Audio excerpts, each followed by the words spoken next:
Welcome to BBC Points West tribute to Concorde, the world's only supersonic airliner built here in the West. Yes, the 26th of November 2003 will live forever in the memory of Concorde fans the world over.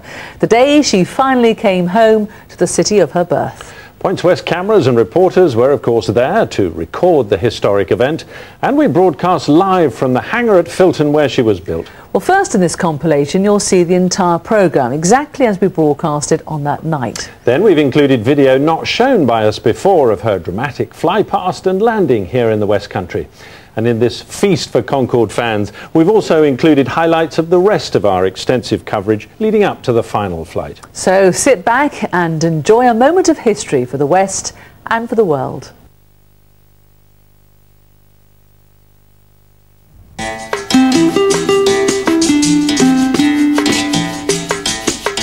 This is BBC One in the West. On this historic day, Susan Osman and Chris Fasher with a special edition of Points West. Concorde has come home. The world's most famous airliner has returned to the city of her birth. Tonight, a special Points West, live from Filton, celebrates the events of this remarkable day. And we join the thousands jostling for the best position to see her final emotional touchdown.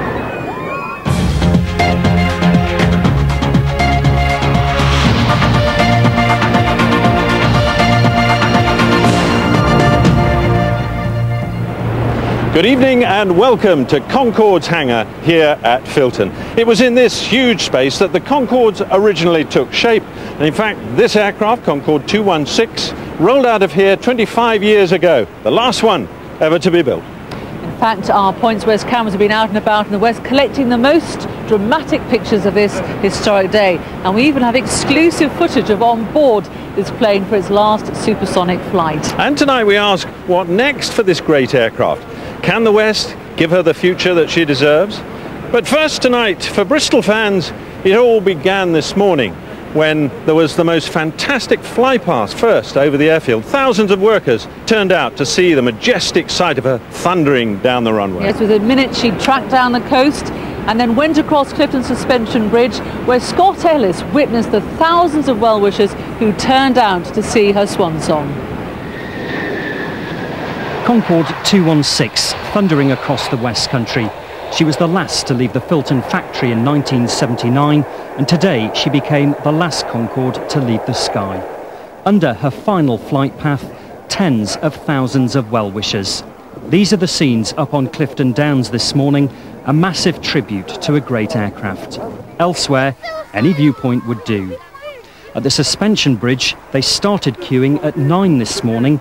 Some had come as far as Manchester. I grew up with it, basically. Really, it's always been in my life. I remember the day it took off. I ran out and seen it for the first time. It was April the 9th. I came here early. I came here about 9 o'clock and I was the first one here. Yes, complete nutcase, I'm afraid. The Bellringer family from Taunton did things in relative style. A caravan parked up on the Downs at 3 this morning, then playing a waiting game like so many others.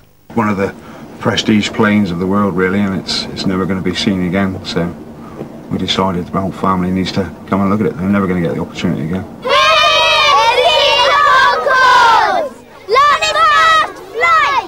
School children weren't going to miss out either. Many had a break from lessons. The skies cleared just in time. 216 was on her way home. But before the final run-in, let's hop on board with these exclusive shots taken for us by the chief steward on today's flight. They flew from Heathrow and then over the Bristol Channel, onwards and supersonic to the south of Ireland before the loop back to the West Country. And here's that first glimpse back on the ground as Concorde sweeps in over Weston. Concorde turn. Then a breathtaking moment. Two of Bristol's greatest engineering achievements in one perfect view.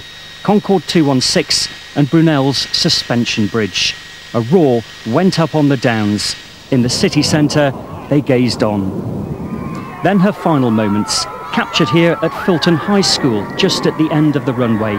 The last proud mile of a Concorde fleet that's clocked 140 million miles.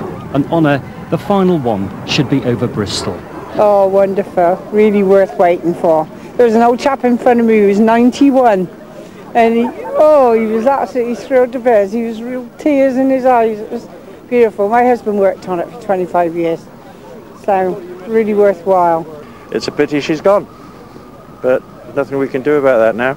Farewell then to an old friend, cheered back to her birthplace by thousands of well-wishers. The skies won't be the same without her. Scott Ellis, BBC Points West, Bristol. The heavens opened over Filton as the crowds waited.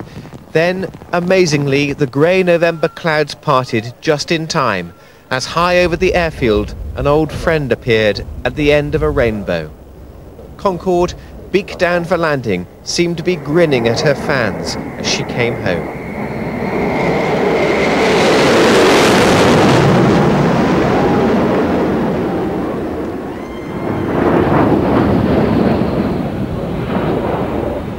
A perfect touchdown, a historic moment, because these wheels will never leave the ground again.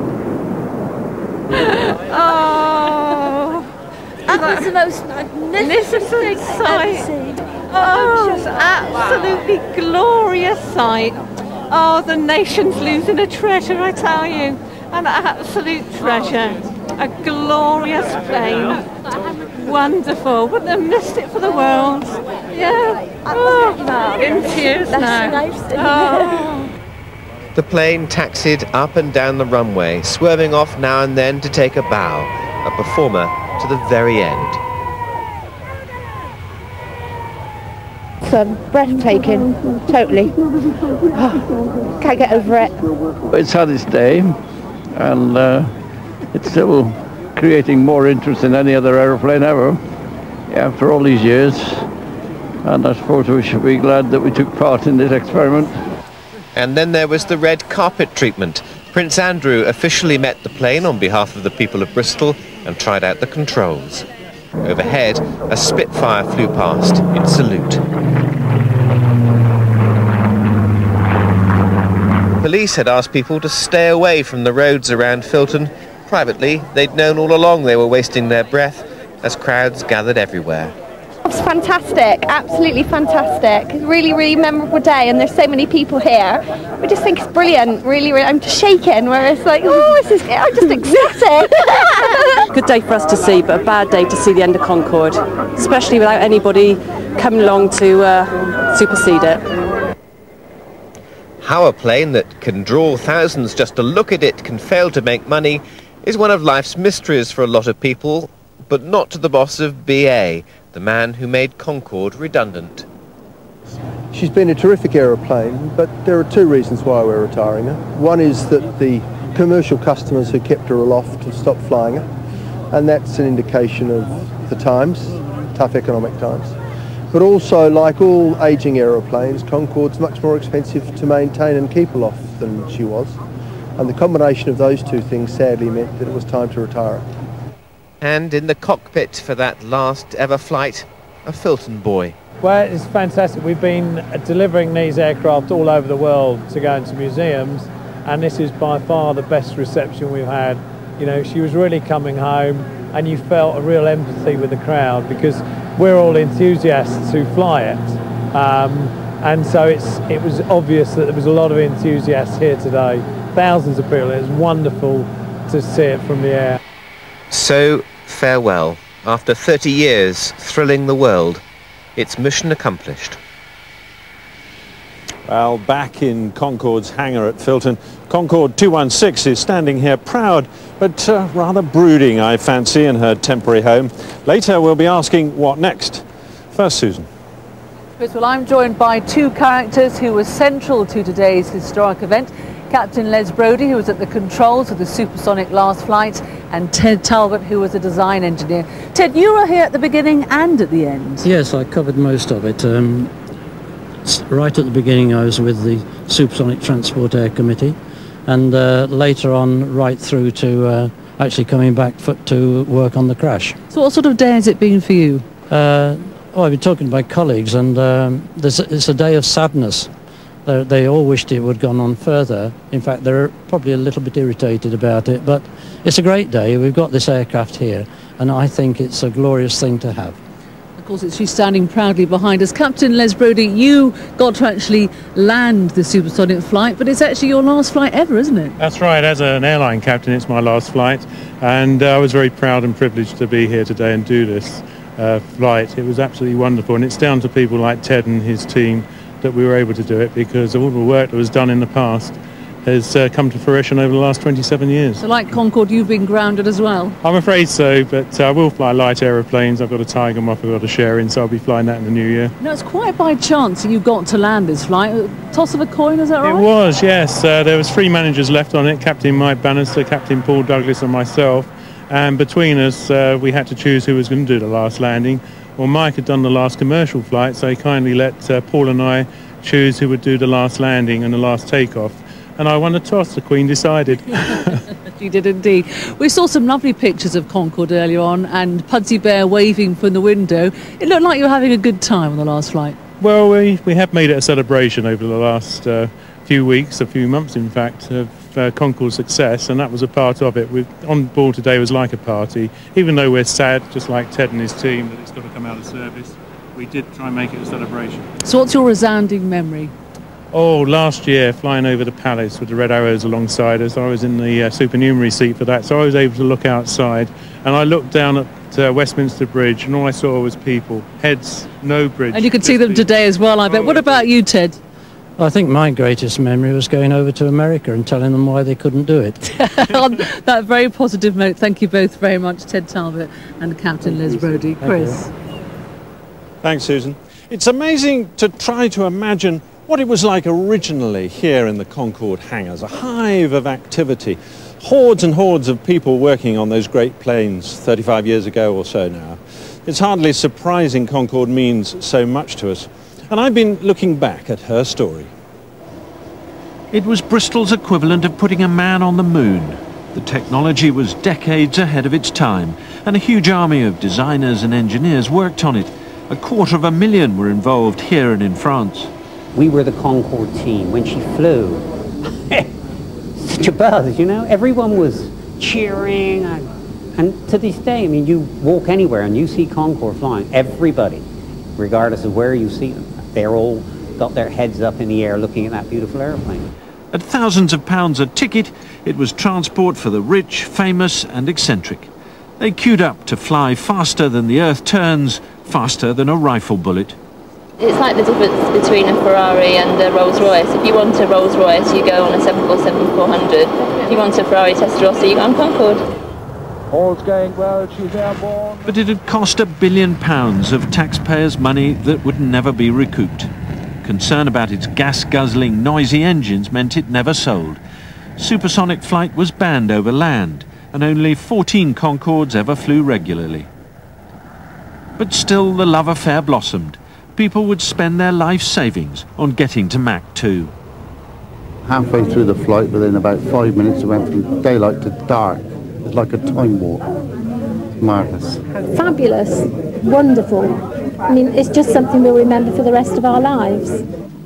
But in July 2000, disaster struck. An Air France Concorde crashed on takeoff. The subsequent downturn in air travel after 9/11 meant confidence was never fully regained. Concorde was costing 3 times more to run than a jumbo. Within 2 years, both airlines had decided to stop flying.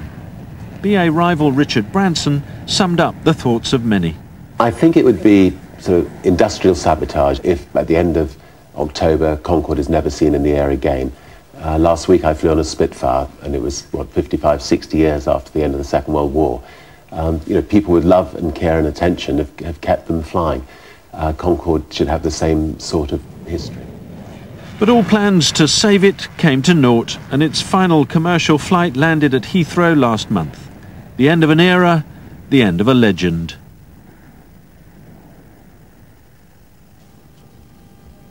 Well, back on board Concorde 216 today, and a final chance to see what it was like on board. If you are not one of the 2.5 million who've flown on Concorde over the years, then I know a man who can tell us what it was like. He's the fleet's youngest steward, Neil Smith from Bristol. And, well, the first thing you notice, Neil, is that it is very cramped. It certainly is, Chris. Yeah, the first thing that you'll hear when a passenger boards the aircraft is, "Oh, isn't it small?" You know, that literally I'm 6'1", and I'm pretty much touching the ceiling. So yeah, if you're anything above that, then you really do have to be careful when you're coming on. You don't bump your head. What's it like trying to serve people? You need long arms. Long arms. It works. No, it's fine for me, but some of the girls struggle. But yeah, lots of leaning across, and but that all adds to the interaction that you're having with the passengers. So. And what's the atmosphere when you get to Mach 2, for instance? Oh, well, by then the champagne is you know, our supplies on board are pretty much running low by the time we're at Mach 2. So the passengers are buzzing, we're up and down. The display screens at the front of the aircraft come to life, and of course everybody wants their souvenir photograph in front of that, you know, Mach 2, 56,000 feet. That's what they go for. What a shame it's not going to happen again. Oh, it is, yeah. I was just so privileged and honoured to be in a situation where I can say that I've done it. Okay, let's find out what it was like on the flight deck. Absolutely fantastic. But of course you couldn't feel any sensation of speed, which was one of the things that the designers got absolutely right. This aircraft can fly on the edge of space where the sky gets darker, where you can see the curvature of the Earth. It can travel at 1,350 miles an hour, twice the speed of sound. It can travel so fast that it's moving faster than the Earth rotates. It's faster than a rifle bullet, a mile every 2¼ seconds. And you don't realise you're moving. And it's amazing because everybody else at these altitudes and speeds are in spacesuits, and our customers are in lounge suits. There you are, going along, the airplane's as steady as a rock, the customers sipping the finest wines, eating the finest cuisine. They never realise they're moving.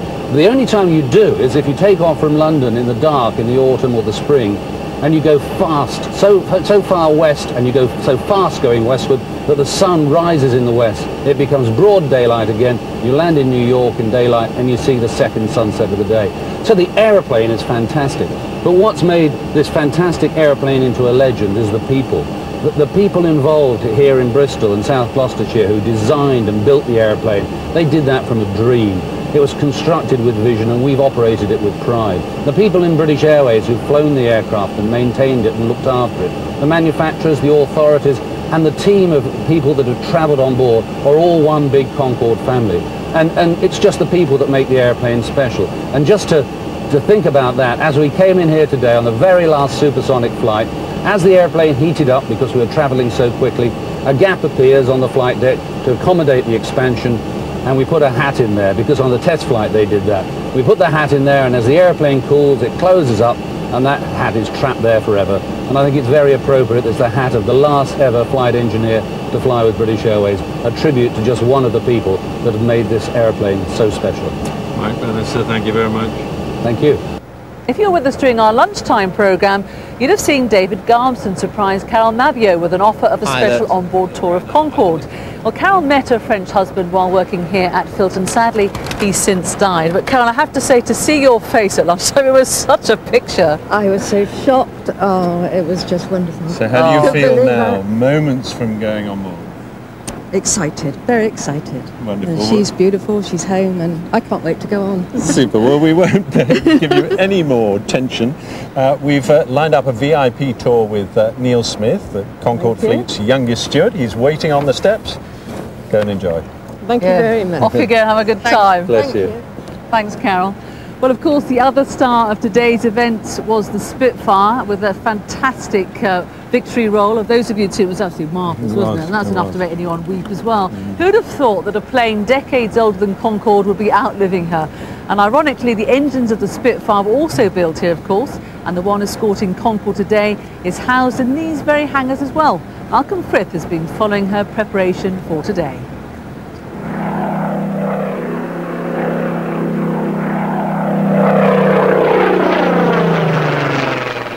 Rolls-Royce engineers have spent the last few weeks checking every nut and bolt to ensure this Supermarine Spitfire was ready for today's historic flight. This one saw action in the Second World War and didn't retire from active service with the Royal Air Force until 1957. Today, this 59-year-old veteran is kept at her base at Filton near Bristol. And as pilot Philip O'Dell prepared for today's flight, he knew it would always be a poignant occasion. And to be, in the Spitfire is always a fabulous experience, and I'm always proud, to be sat in a cockpit that flew during the World War II, the end of World War II, and put that together with Concorde on Concorde's last ever landing, and I don't think in the whole of my time in aviation to date and for the rest of my time in aviation, I'll have a better day in terms of history, but also celebration of what has been fabulous about British aviation. This Mark 9 Spitfire is an unarmed photo reconnaissance version and powered by a Bristol-built Rolls-Royce Griffin engine. During the Second World War, 24,000 Spitfires were made. In 1945, you could buy one from the Air Ministry for £25. Today, if you wanted one, expect to pay around £1 million, and that's if you can find one. However, unlike Concorde, she will continue to thrill the crowds at air shows all over the UK. It seems strange, and yet they've kept these aircraft flying for more than 50 years, and the engineers are confident they can keep these aircraft flying for another 50 years. And yet, for Concorde, well, her life comes to an end because she will never take to the skies again. This is Malcolm Frith for BBC Points West. What a wonderful aircraft she is. Well, if you're wondering what's happened to the rest of the British Airways Concorde fleet, then don't worry, they've all gone to good homes. Only yesterday, one of the last 7 had an unusual trip by ferry to the Sea Air Space Museum on America's Hudson River. Others are heading to a museum in Seattle, Grantley Adams Airport in Barbados, the Scotland Museum of Flight in Edinburgh, there's one at Manchester Airport, Heathrow Airport, and of course today one made her final visit here to Filton. But what next for this impressive museum piece here? Well, with me is Airbus UK boss Tom Williams and Sheila Cook from South Gloucestershire Council. Good evening to you. When can people come and see the Concorde here then, Tom? We would expect that after we've done the decommissioning, we'll be ready probably about Easter time to start hosting visits onto the aircraft. And she's going to be outside, sort of next to the runway? Yes, we'll be storing her, but until such times as the new museum can be constructed here on the Filton site. Because the dream is to get her a proper museum here, isn't it?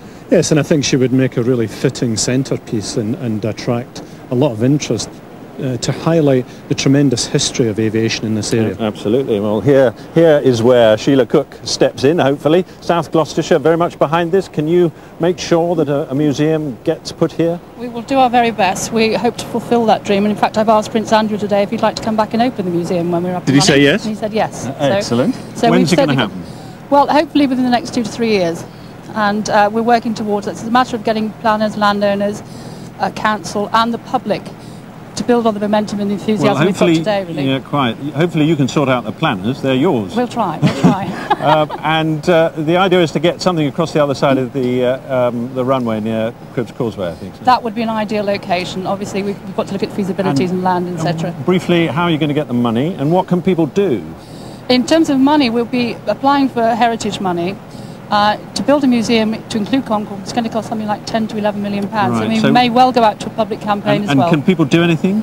At the moment, they can contact me or through the council and register their interest, and we should be looking to put forward some sort of campaign to raise public awareness and funding. Great. Sheila, Tom, thank you very much indeed. Well, if Concorde 216 is to become the museum's showcase piece, perhaps we should catch up with one of the first to have a look around the exhibit. Susan's with our surprise guest, Carol Mabbio, inside. Susan. I certainly am. I'm so excited. I'm actually on board Concorde. I can't believe it. What about you, Carol Mabbio? How do you feel? I just feel so honoured to be sat here, and in fact I just want to say I'm ready for takeoff now, and can we please go to New York? I would just love to. Oh, it's gorgeous, absolutely. Seats are comfy, and I'm so honoured to be here, and I'd just like to say thank you to everybody who made it possible. Wonderful. Now, you promised your daughter and your son you weren't going to cry. I'm not going to. I'm not sure you're going to keep that promise, Carol. No, I'm not so. I'm not, no. I'm just, it's wonderful, it's lovely. It's very cramped though, isn't it? Yeah, it is very, very small. Though I said I'd like to go to New York, I don't know whether I'd like to sit here for 3 hours, 3.5 hours. Well, I'll let you carry on with your tour, but it's lovely to have you on board. And because you're on board, I'm on board as well, which is great. Thanks very much, Carol Mabbio. I can't believe I've been on Concorde. It's wonderful, isn't it? What a day it's been. Well, as the great white bird settles into her nest, it's fitting she ends her story where it all began, ending an era for Concorde, for aviation, and of course for Filton. And it's been a day of extreme emotions, great sadness, great joy, and many memories, of course, that we shared for years to come. Well, we leave you now with a tribute to Concorde, to the people who made her, and to those who have loved her. Good night.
turn.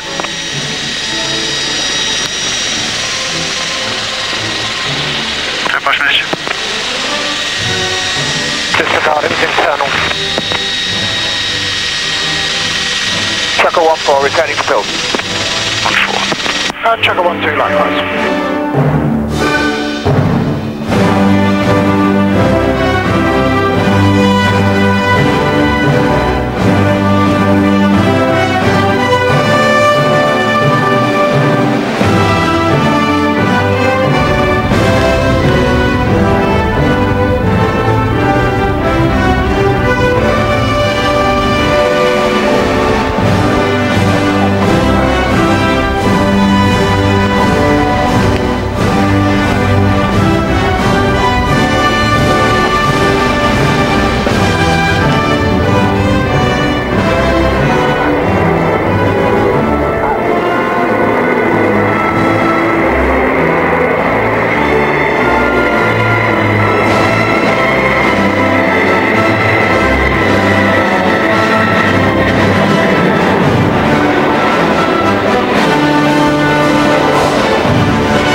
door open. You can knock on the door. I'll keep that open. I've got a fancy big close-up of it. It's a good picture there.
What a difference a day makes.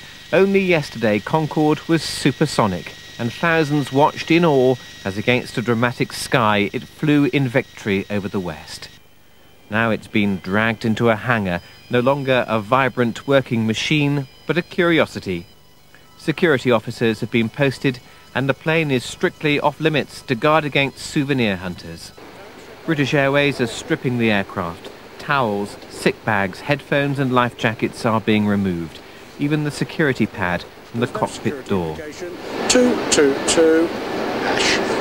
Another piece of history going in the bag. At the back, engineers are taking away the so-called black boxes, the flight recorders which still have the last trip embedded in their memory banks. So Concorde is being stripped of everything that made her a commercial plane, and next week the fuel will be drained, the hydraulic fluid will be removed, and Concorde will become a museum piece. The engines will not be started again, and the famous nose will never bow.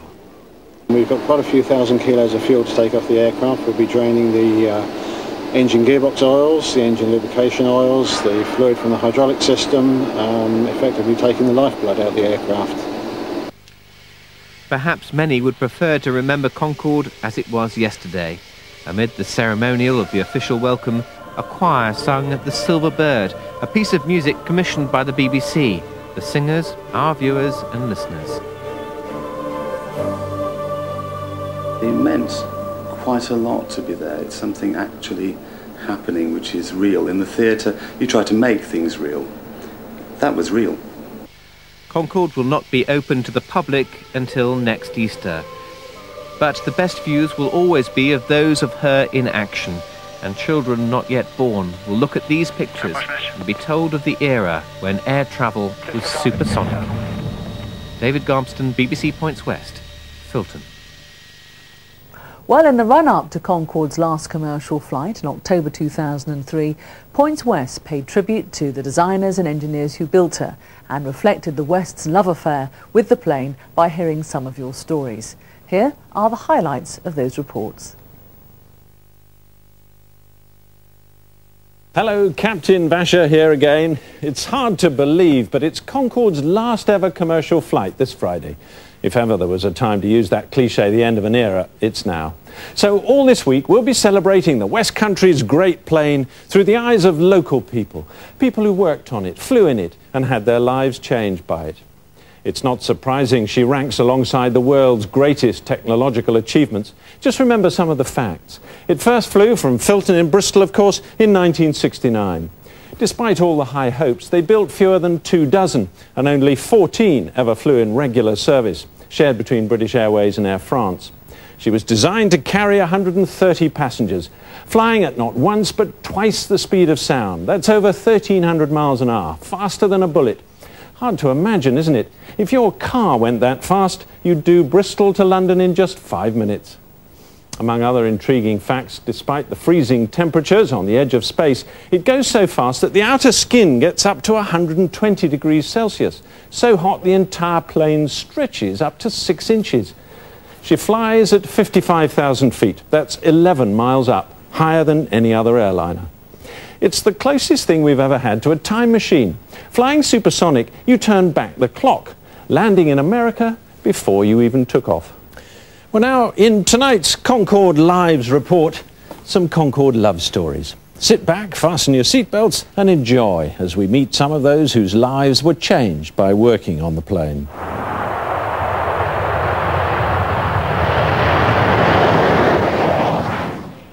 This week, former workers returned to the same hangars at Filton where they built Concorde.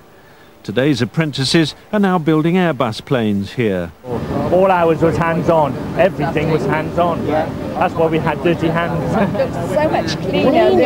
Yes. But it wasn't just a place to work. It was a way of life.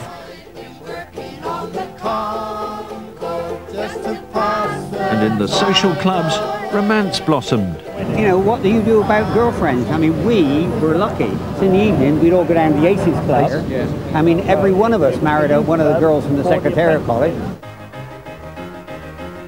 The Aces Workers Club was like many other night spots across the West. Sometimes live music, sometimes just from a gramophone player.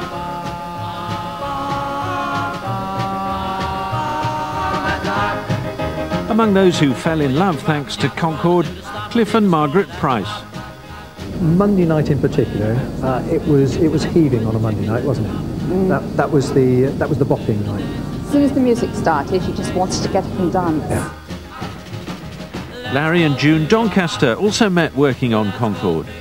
There was a lot of romance within the club. Yes. A lot of a lot of marriages took place, didn't they? Ours included. Yeah. We didn't associate with the girls during the day because they were aloof, they were up in the offices. But when we got down the club, that was something else. As development work continued in both Filton and Toulouse, the joint project created some bizarre problems. Alors, où est-ce qu'il travaille en ce moment, Monsieur McDonald? Il travaille dans les ateliers. French and English classes were set up to help workers to understand each other.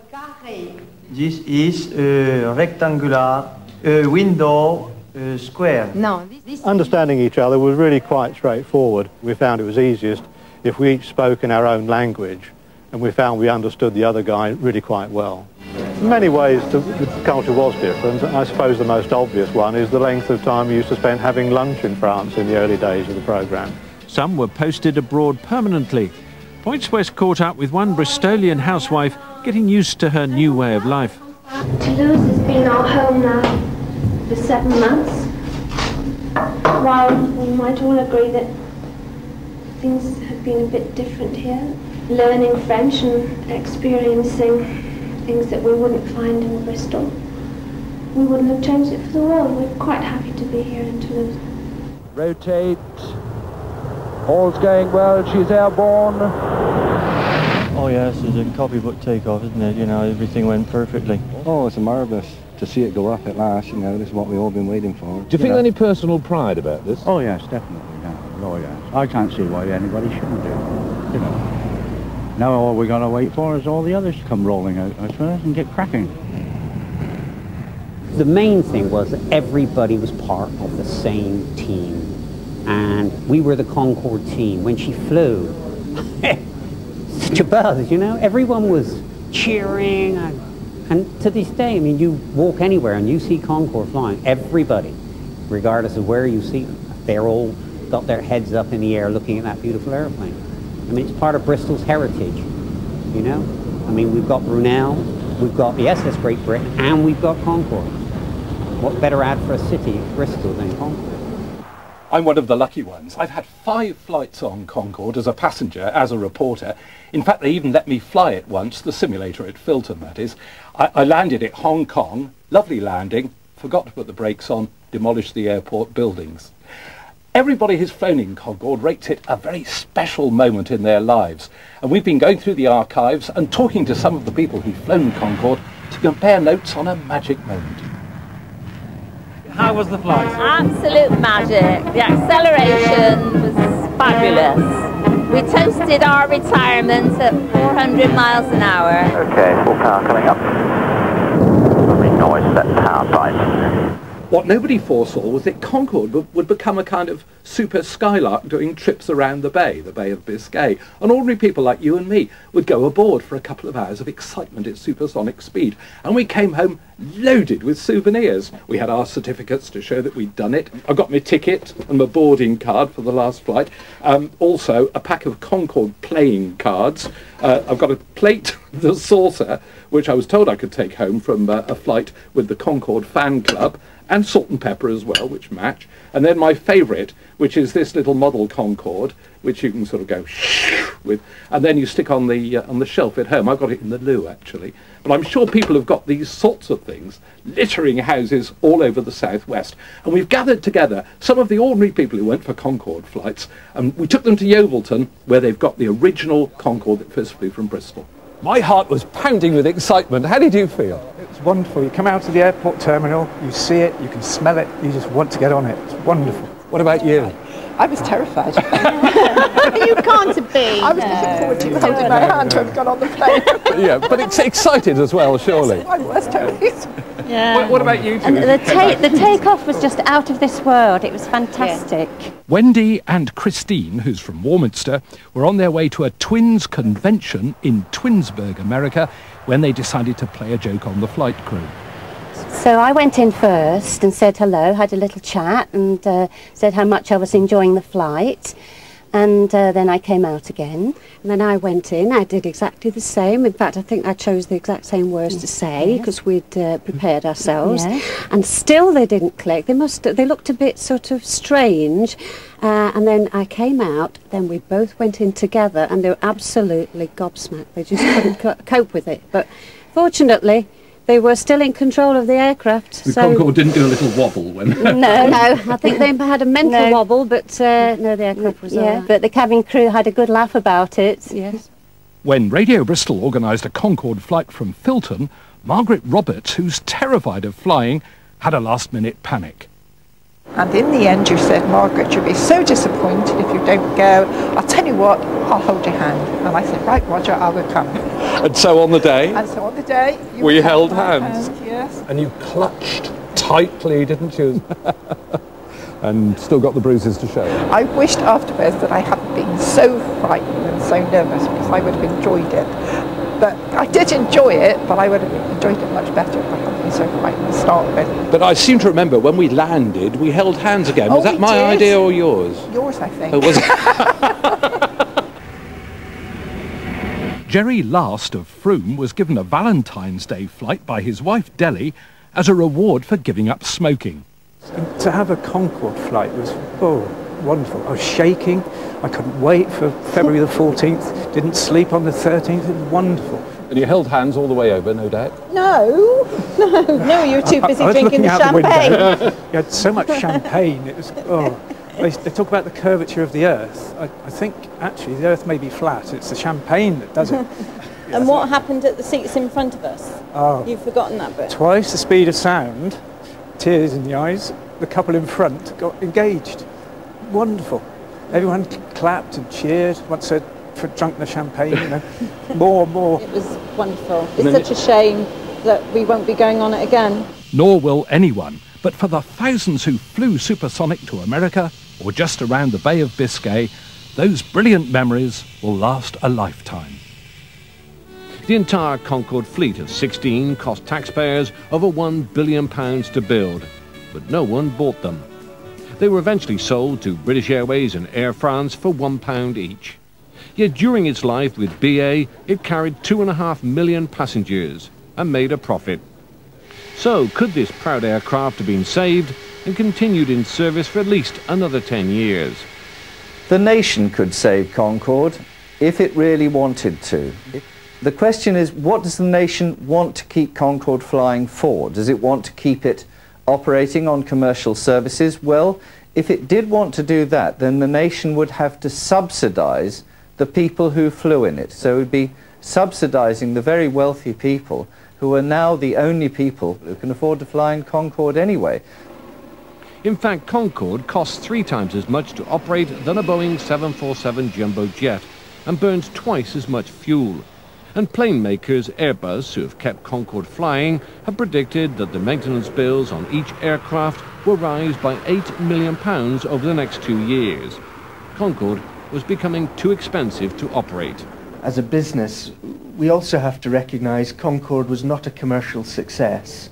We have to learn the lessons from that and make sure that we're focusing our development and our investments on products that will deliver economic success as well as technology success. But step forward Sir Richard Branson. He announced in May this year he wanted to buy British Airways' fleet of Concordes, and he offered £1 a plane, the same amount charged by the British government in 1970. His plan? To operate them on services to New York, Barbados and Dubai. BA politely turned down his offer. But undeterred, Branson had another idea.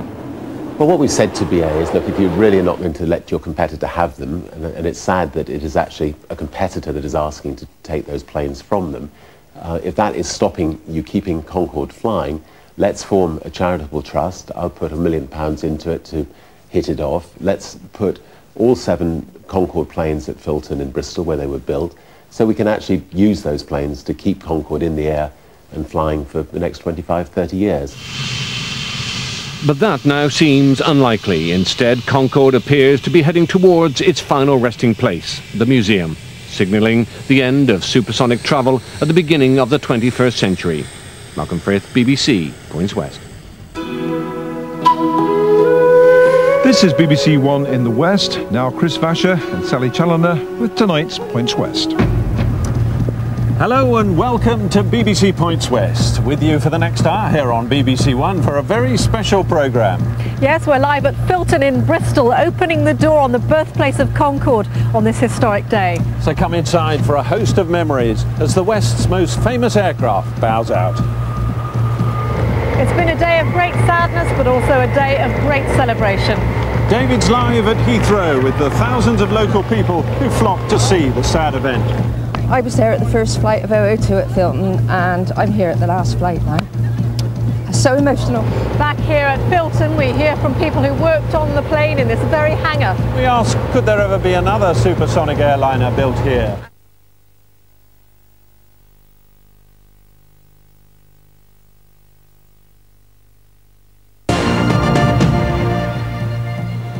So, welcome to the place where Concorde was born more than 3 decades ago. It was in this giant hangar that the world's only supersonic passenger plane finally took shape. This is what it looked like in the late 1960s. Filton's army of designers and engineers swarming over the plane as all the many years of work finally came to fruition. But within just a decade, production had stopped. Well, today a modern jumbo jet is being resprayed here in its place. In fact, this is just one of 3 huge bays here. There's a cargo plane just next door.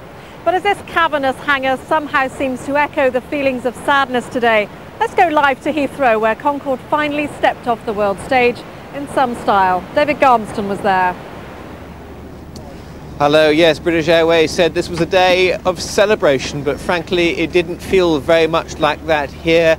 Many said it was a day of mourning and this was something of a funeral. Just take a look behind me, the Concorde fleet now on the ground. Their working days well and truly over. The next step for them is to the museum. Well, let's just take a look at the pictures recorded earlier this afternoon at 4 o'clock when the Concordes arrived at Heathrow for the very last time. There were 3 of them. One came from Edinburgh, the other had been on a short supersonic trip around the Bay of Biscay, and the other, the most glamorous I suppose, had flown in from JFK in New York, arriving in London just 3 hours later, a feat that cannot happen again. Well, of course, there were celebrities on board. Sir David Frost I saw and Joan Collins, but today was really about local people too. Let me just tell you a story about the collaboration between the British and the French. In Bristol, there was a young woman working on Concorde. She met a Frenchman who'd come over for the project. They fell madly in love, they got married, they had children. Now, sadly, he died very young, but the family look to the skies, and when they see Concorde, they think of him. So, of course, they wanted to be here today And John Maguire joined them as they saw Concorde fly in for the last time. John. Try and react. Okay, John.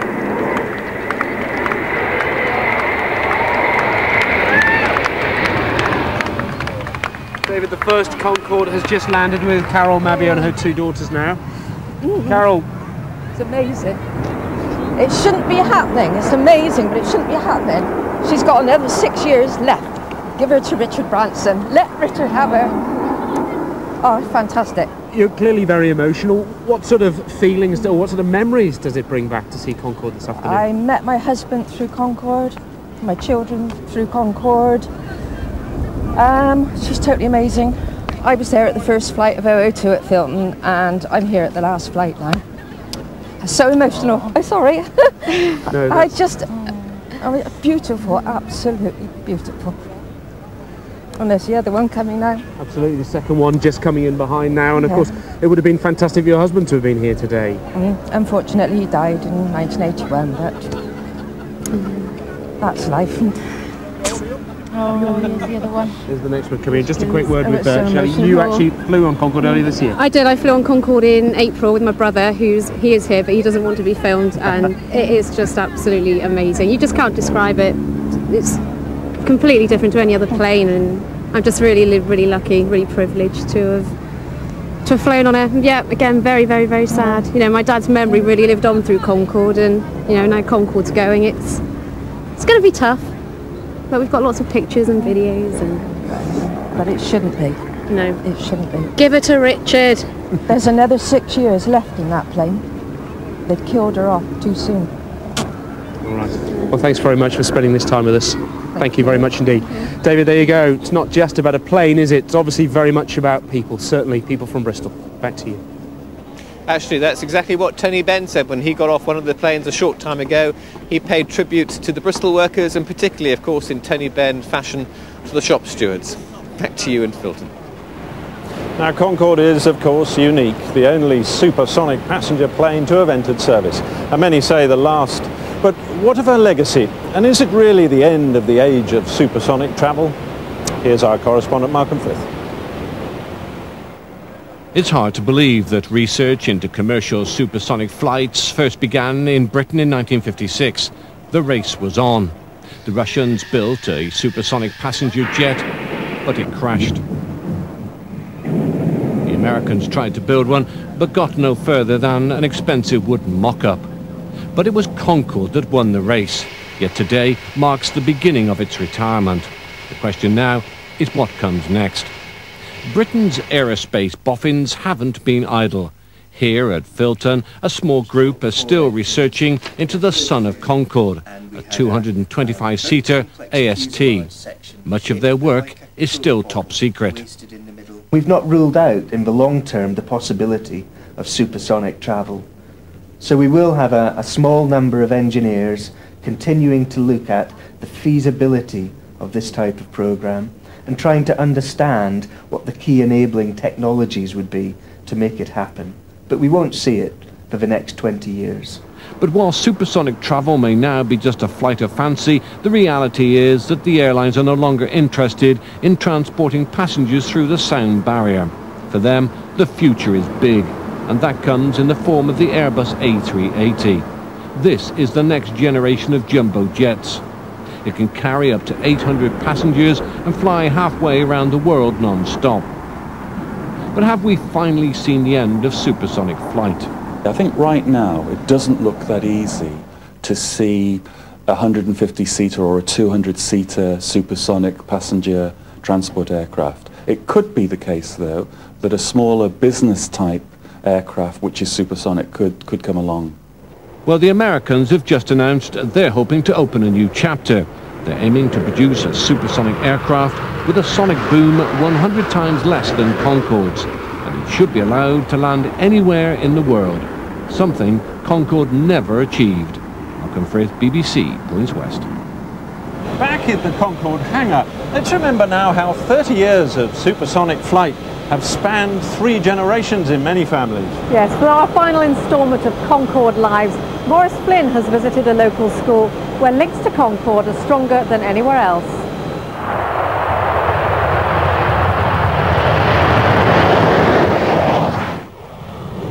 No one had ever seen a plane like that before. It was like a bird.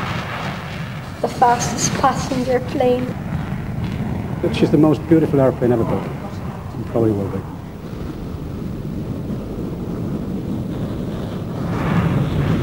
Generations of Concorde workers and their children went to school right beside the runway at Filton Hill Primary. Today they're well aware of the local heritage, though few have ever seen her. Face to face with Concorde's designers and engineers is a chance to learn more. Great shame they haven't seen it, you know. And the questions they've asked have been good questions. But some of them I've had a lot to work at to get the answers to.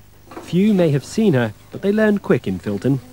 The first one was built in 1966 and the last one was built in 1979.